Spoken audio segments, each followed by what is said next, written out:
Welcome to Dark Horse Workshop, everybody. My name is Magnus, and today I am building some tassets, dangly bits for a suit of armor that I've been working on for way too long.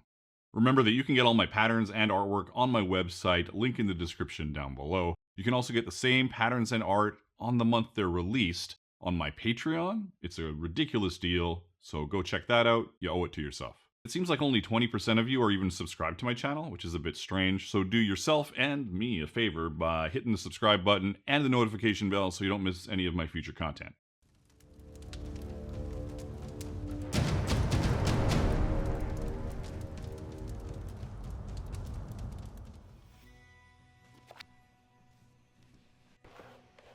Your best option for cutting out this pattern, if it is a one-off specifically, is to tape your pattern to the leather. I'm using like about an 8.5, 9 ounce leather here.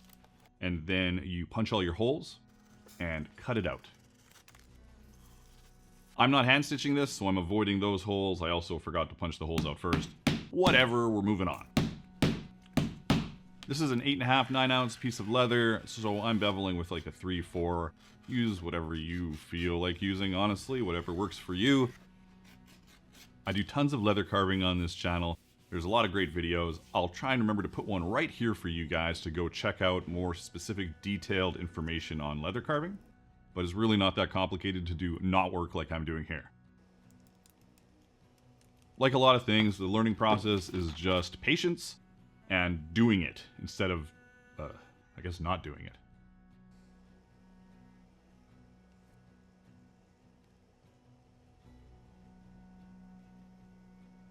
You certainly need a lot of patience to bevel all these lines. And a quick tip for you guys, err on the side of wetter. I used to say err on the side of drier when you wet your leather to carve it. I don't know why that was a thing for me for so long. Now, it's certainly not soaked, and you're gonna have to play it by feel and see how it goes. But yeah, a little wetter is better.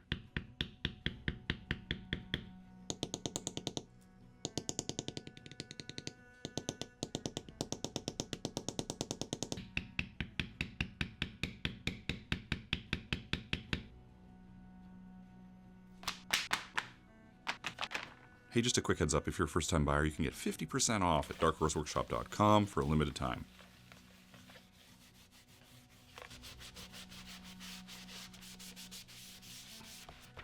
And then we're doing a slap chop method. It's not really a slap, I guess it is, kind of. I got inspired by miniature painting when I did this. And so it was my attempt at a slap chop method with contrast paints that are miniature paints, as well as a dry brushing technique.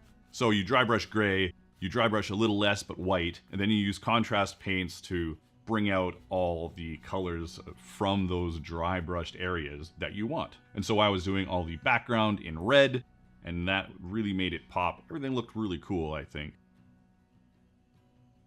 One of the things I really like about the contrast paints is that they are going to show you the color behind the paint.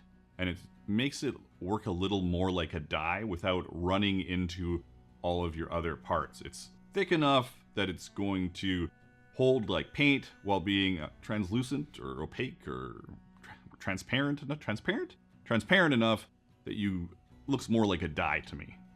Does that make any sense? I think I'm rambling. After that, I need to clean up the edges a little bit with alcohol, re-dye them black so they're not all dry brushed randomly.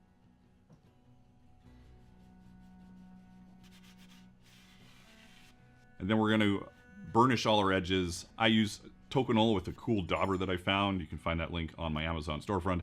And then I just burnish it up and everything is ready for stitching.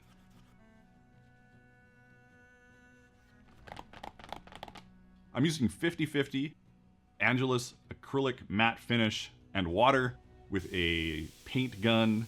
You can use an airbrush. You can use a sponge. Now there are holes on this pattern to rivet this top piece to the bottom piece, but also, if you look at the pattern, you know, the bottom piece isn't super necessary. I just like layered stuff, and I have lots of leather and a sewing machine, and so I can get away with just saying, screw it, I'm just going to layer this up, stitch it down, and it'll be really cool. But it's probably not really that necessary. using some 5 to 6 ounce latigo as my straps. We are going to mount them to both the front and the back of the cuirass because these are so big, which means realistically one side is going to be strapped and the other side is only going to be strapped on the back side when you put it on. Then you'll do up that same side on the side of the armor and then do up the tasset to the front of the armor. You'll see what I'm talking about in a bit here.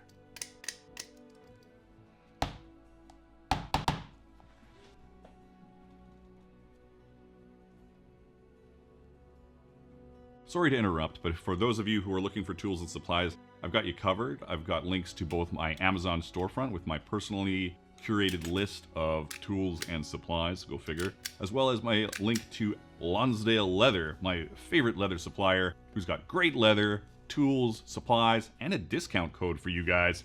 So go check it out. I love using peening rivets. It's so unnecessary for most people, specifically for people making costumes. And this is a costume, but I just like these rivets. I always use them.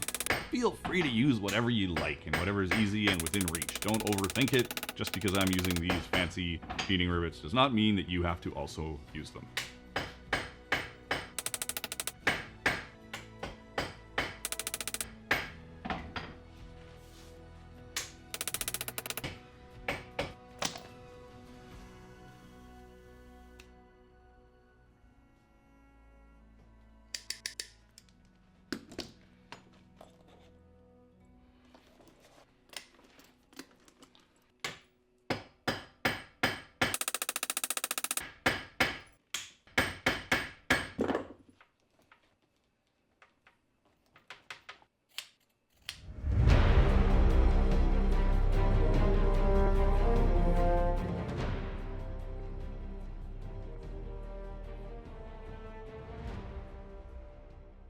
Hold on one second before you take off. I've got 2 more videos for you guys. One is the Cuirass video to go with these tassets, and the other is the shoulder video to go with these tassets. There's other parts of this armor build that you can find as well on my YouTube channel, but hopefully you enjoy those. And until next time, keep on being creative in whatever it is you do.